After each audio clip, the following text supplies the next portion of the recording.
Time now for our Sunday showdowns. We already did the Saturday slate. Let's dive into the Sunday slate. We'll begin with Eagles-Bears, maybe the best game on the board on Sunday. And, is it the national game? It might be. It should be. What do you like, Rank? You know, we're going to do a full screen. I guess I'll do a full screen first. Second career season for both Jalen Hurts and Justin Fields, or actually in their second career season, I guess I should say. Hurts, just over 200 passing yards per game. Justin Fields at 158, but I feel like that doesn't do him justice with what he's doing right now. Hurts with a better touchdown-to-interception ratio, but Fields with more rushing yards per game. The rushing touchdowns pretty close, and the fantasy points per game about as even as you can get there. And I had a great conversation with Mike Garafolo on the Sick Podcast with Adam Rank about this very same comparison. But let's talk about Cole Kmet, who for me is going to be a sleeper this week against the Eagles. I know that the numbers tell you not to start Cole Kmet, and I understand that, but with Darnell Mooney out, Chase Claypool out, the receiver, the pass catcher that Justin Fields has the most consistency with is Cole Kmet, and I think he's going to get some opportunities. I think the Bears team is going to surprise some people. The last time they had more than 7 days off, they went out to New England and shocked the world with a huge victory, so don't count out this coaching staff and what they're going to be able to do after the bye week.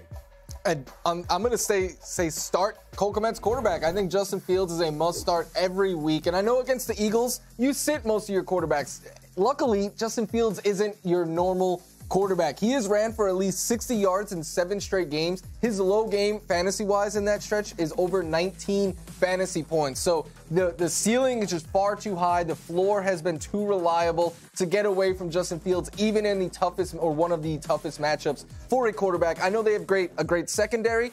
I don't think a great secondary could stop Justin Fields from running the ball like that. When you talk about Fields running the ball, I also think you like Miles Sanders and make him a must-start because of his ability to run the football. And a thing we have noted on this show multiple times is that the Eagles will attack you where you are weakest. And for the Bears, that is against the run.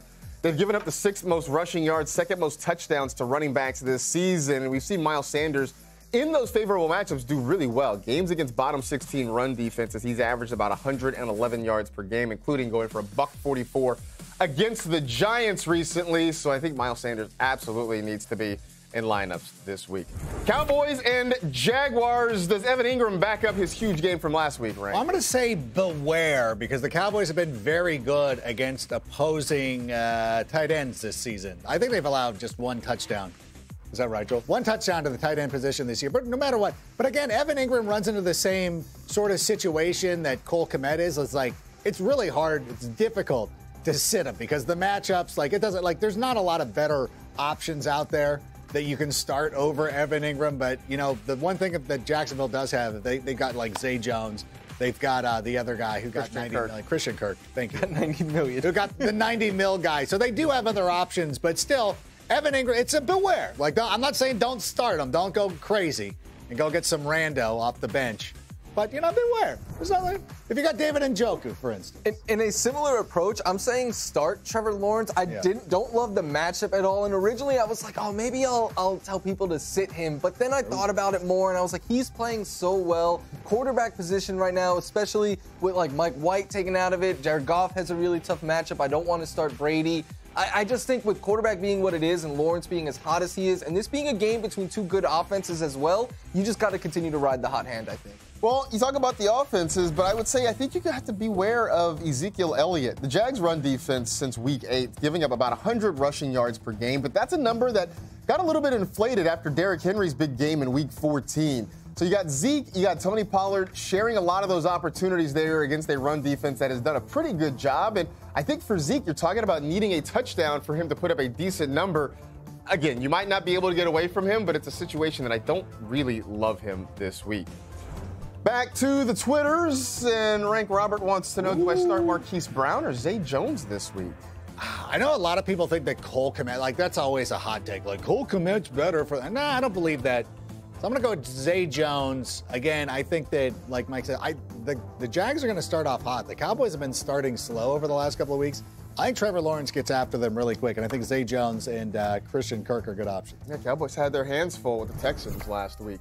Giants and the Commanders, these teams played to a tie a couple of weeks ago. You like Heineke, huh? As a sleeper, again, with Mike White out, and again, I don't know what your waiver wire looks like at this current moment. But if you have Lamar Jackson, if you have Mike White, and you're like, oh, what do I do at the quarterback position? Taylor Heineke might be an option for you. It's not great. The one thing that really holds me back from going all in on Taylor Heineke is that the Giants are so miserable against the run, and they're just going to be able to run on them. I don't know that he's going to have enough volume, but at the same time, I think as a one team being better than the other, I think the Commanders are way better than the Giants, so that's why Heineke would be a sleeper for me. And on the other side, the one Giant you really have to start is Saquon Barkley. And earlier in the week, like I said at the top of the show, I was saying how worried I was. He played his season-low snaps last week. He was dealing with that neck injury. It really seems like that was a game that they were getting blown out, and they know that this is a must-win game for them, so they were kind of keeping him fresh for this week. He's off the practice report. He had a good game against them last time. Plus, this is as big of a game as the Giants have had in maybe nearly a decade. They're going to give the ball to their best player. I expect a ton of Saquon Barkley, so I would definitely be starting him. It'd be rough if he wore his jersey and it said he was a sit this week. I like Brian Robinson as a sleeper. These teams met a couple of weeks ago. He ran for 96 yards against the Giants, and he's been much more efficient running the ball in his last couple of games. Big Blue giving up a league-worst 5.4 yards per carry. I think we can expect a reasonably big game from a man wearing a big hat. Moving on to the Lions and the Detropolitans. Sorry, Smiling Demi, but no, I had what happened? I just knew it was going to be all good. Everything's fine. You're going to be fine. Turn it. No, I told her, go to Total Access. We'll take care of her. There it is. 4 quarterbacks you can pick up, Jared Goff not being one of them, because I've got him as a beware against the Jets. And even though Mike White is not going to be playing, and you're like, maybe the Jets can go out there and get loose. There's some injuries on the Jets' defensive side of the ball. It's like, nah, the Jets have been really good against opposing quarterbacks. Even Josh Allen had one of his worst games against the Jets earlier in Week 9 when he passed for like 200 yards, something like that. Yeah, the Jets shut down everyone, and because of that, I'm saying beware of the entire Jets passing game. Look, I was high on them when I thought it was going to be Mike White starting, but you can't stream Zach Wilson like you could Mike White. I no longer have any interest in starting Elijah Moore. Garrett Wilson is still in play, but he is much more volatile, not a must-start like I thought. Just be careful about tweeting about any Jets, because your Twitter account might get suspended. Oh, that's no good. We got the Bengals and the Buccaneers, and Tom Brady a sleeper? Oh, yeah. You know what? People, I was constructing the Jets joke. A lot of people don't want to play him, but as Cynthia Freeland mentioned earlier this week, there are some injuries to the Bengals side on defense, which could open up some opportunities for Tom Brady. And again, it's so weird that we're now talking about if you lost out on Mike White, go see if Tom Brady's available. That's the world that we live in right now, Joel. That is the world we live in. I will tell you that this does not make me a lot of excited about Leonard Fournette. I think Fournette is a beware this week. The snap share getting closer to even with Rachaad White. Targets spread pretty evenly as well, which is bad because this is not really a high-powered passing game this season. And the Bucs struggling to score points. Not a great matchup against the Bengals. If you can get away from Fournette, I would try to do that. I understand if it's not possible. Titans and the Chargers. Florio, this seems easy for you. Yeah, this is the opposite of the Jets situation. Start all Chargers. Look, the Titans have allowed the second most fantasy points to quarterbacks, the most to receivers. They give up the most big plays. They've allowed the top stack in each of the last 2 weeks. My favorite stack this week is Herbert to Mike Williams. And while the Titans are tough against the run, Austin Eckler is no ordinary running back. He's going to do plenty in the passing game. You know to start him every week. Start every one of your big-name Chargers. You know what? I'm going to say that you can stream Ryan Tannehill this week. And look, if you were one of the people who lost Mike White, Tannehill is a decent option. Understand the ceiling is low, especially because there's not going to be any Treylon Burks this week, but it's a fairly stable floor. The Chargers giving up the 8th most fantasy points per game to quarterbacks over the last 4 weeks. And I will say this, Demi, you have Chris Olave in your flex spot. I would switch him out for Christian Watson this week. Just a little pro tip. And a good thing you didn't start Geno Smith. I think Matt Ryan's got a better outlook for him than this week. Back on Fantasy Live, Chefs, Texans, rank. We're going hashtag Rex in the flex? Yeah, you know what? With Dameon Pierce out this week, it just gives me an opportunity to put Rex Burkhead into my lineup. I've been picking him up. I didn't realize how much Dameon Pierce I had, but maybe that's why all those teams made the playoffs, because he was a really nice surprise this season. But Rex, let's go. I got a sleeper in this one as well. Chris Moore, who last week had 10 catches on 11 targets for 124 yards. Nico Collins is not going to play. It's looking like Brandon Cooks got a limited practicing, but reports are that he's not expected to play this week.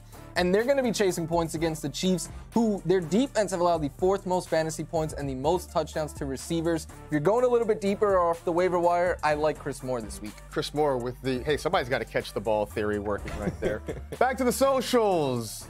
Jayhawk for life. Wanting to know DeAndre Swift or Jerick McKinnon.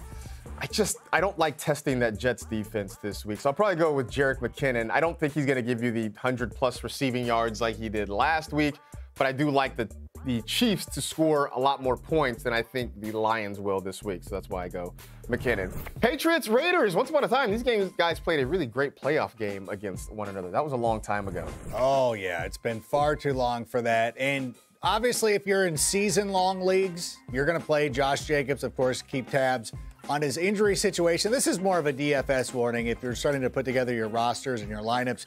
And even though Josh Jacobs has been one of the most reliable players in all of fantasy football over the last, year, I guess. Yeah, it's been pretty good. The Patriots have allowed the second fewest fantasy points to running backs this season, so you might want to look at some other less expensive options. I'm hoping that all my Fresno State friends are busy with the goings-on around the Jimmy Kimmel LA Bowl, and they ignore me saying to sit Derek Carr this week. The Patriots giving up the 9th fewest passing yards per game, and over the last 3 weeks, this Raiders offense has been surprisingly low volume throwing the football. They are 29th in pass play percentage. Low volume offense versus a pretty good defense seems like a very bad deal. In fact, I don't know if I expect a whole lot of points to be scored either way in this game. Over to the Panthers and the Steelers, or I guess Steelers and the Panthers if we're being specific about it. Florio, what do you like? I think Deontay Johnson is a sleeper, and you could call me crazy, but he's been averaging over 14 fantasy points per game in games where Trubisky plays the majority of snaps. His high in any game with Kenny Pickett is 11.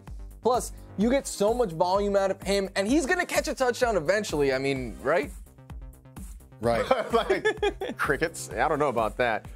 So you went Deontay. I'm going to go Dante Foreman, and I have him as a beware just because I don't like what the Panthers are doing in the backfield in the sense that last week we saw kind of a 3-way split between Foreman, Chuba Hubbard, and Raheem Blackshear, and it was Blackshear that got in the end zone there. And plus, Foreman's not seeing a lot of work in the passing game, a lot of that going Hubbard's direction. Now, it was nice last week to see him kind of as the closer against the Seahawks, but I wonder if the Panthers are going to have a lead late in this one and if they're going to try to be grinding out the clock. I'm not totally sure that's going to be the case.